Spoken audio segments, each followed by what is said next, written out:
Praise the Lord. దయాదాక్షిణ్య పూర్ణుడైన క్రీస్తు యేసు పేరట మీకు కృపా కనికరములు కలుగునుగాక. ఈ దినపు యేసయ్య జీవపు మాట 4వ కీర్తన 8వ చరణం. నీవే నన్ను సురక్షితముగా నివసింపచేయుదువు. యేసయ్యనే ఆశ్రయించి యేసయ్య చేతి నీడలో ఉంటూ యేసయ్య బలిష్టమైన బాహువు క్రింద భద్రముగా కాపాడబడుచున్న నా దేవుని ప్రియులారా, ఆయన మనలను సురక్షితముగా నివసింపచేయగల దేవుడే ఉన్నాడు. ప్రస్తుతపు దినములు అపాయకరమైన దినములు, చెడు దినములు, దుర్దినములు, మానవ మనుగడకు సురక్షితము లేని పరిస్థితులు. ఇంటిలో నుండి బయటికి వెళ్ళిన వ్యక్తి తిరిగి సురక్షితముగా వస్తాడన్న నమ్మకము లేని రోజులలో మనం ఉంటూ ఉన్నాం. రోడ్డు మార్గము, ఆకాశ మార్గము, నీటి మార్గములో సురక్షితమైన ప్రయాణము లేని పరిస్థితి.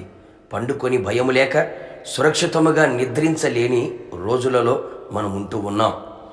ఎంత విచారకరము ఆలోచించితివా? ఎంత భయంకరమైన పరిస్థితులలో కూడా ఎంతో నిరీక్షణతో విశ్వాసముతో భక్తుడు పలికిన మాట, యెహోవా నెమ్మదితో పండుకొని నిద్రపోవుదును. నేను ఒంటరిగా ఉండినను నీవే నన్ను సురక్షితముగా నివసింపచేయుదువు. అవును ప్రియులారా, నీకు, నీ కుటుంబమునకు, నీ కలిగిన సమస్తమునకు ఆయన మాత్రమే సురక్షితముగా నివసించున్నట్లుగా, కాపాడునట్లుగా చేయగల శక్తి గలవాడు. మనం మన దేశములో, మన ప్రాంతములో, మన కుటుంబంలో సురక్షితముగా నివసించున్నట్లు ఆయన కట్టడలను, ఆయన విధులను గైకొని వాటిని అనుసరించి నడవవలెను. యేసయ్యకు ప్రియమైన వారిగా జీవించుచు, ఆయనకిష్టమైన ప్రియమైన కార్యమును జరిగించుచు, ఆయనకు ప్రీతికరముగా జీవించినప్పుడు ఆయన యొద్ద మనం సురక్షితముగా నివసించదము. దినమెల్లా ఆయన మనకు ఆశ్రయముగా ఉంటాడు. ఆయన భుజముల మధ్య నివసించగలము.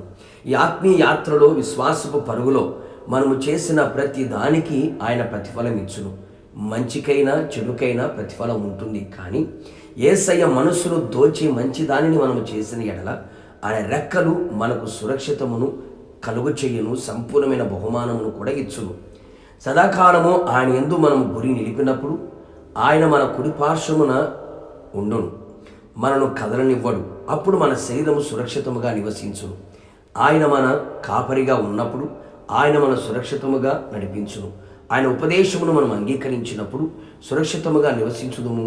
కీడు వచ్చుచున్న భయము లేక నెమ్మదిగా ఉందుము.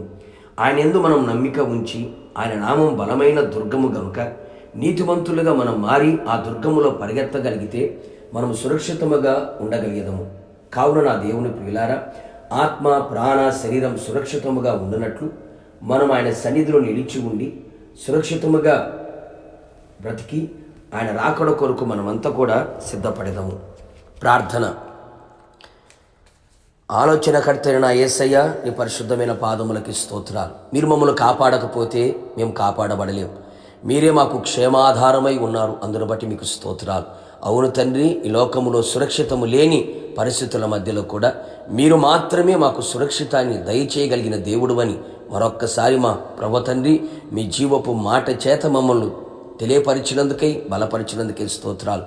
భక్తుడు సెలవిచ్చినట్టుగా నీవే నన్ను సురక్షితముగా నివసింప చేయగలిగిన దేవుడు అని భక్తుడు సెలవిచ్చాడు ప్రభువా. అట్టి అనుభవాలు మేము నడిపించబడ్డానికి కృప దయచేయమని ప్రార్థిస్తున్నాం. నీ యందు నమ్మిక ఉంచి తండ్రి ప్రభువా, మీ ఉపదేశమును అంగీకరిస్తూ, అలా తండ్రి మీ కొరకు మంచి క్రియలు చేస్తూ, అలాగే ప్రభువానైనా మీకు ప్రీతికరమైన జీవితాన్ని జీవిస్తూ నీతిమంతులుగా మారి బలమైన దుర్గముగా ఉన్న మీ నామములోకి పరిగెత్తి మేమంతా సురక్షితముగా, క్షేమముగా మా ఆత్మ, ప్రాణ, శరీరము కనబడినట్లుగా కృప దయచేయండి. మీరు త్వరగా రానే ఉంటుండగా మీరు ఆకడ మమ్మల్ని సిద్ధపరచండి.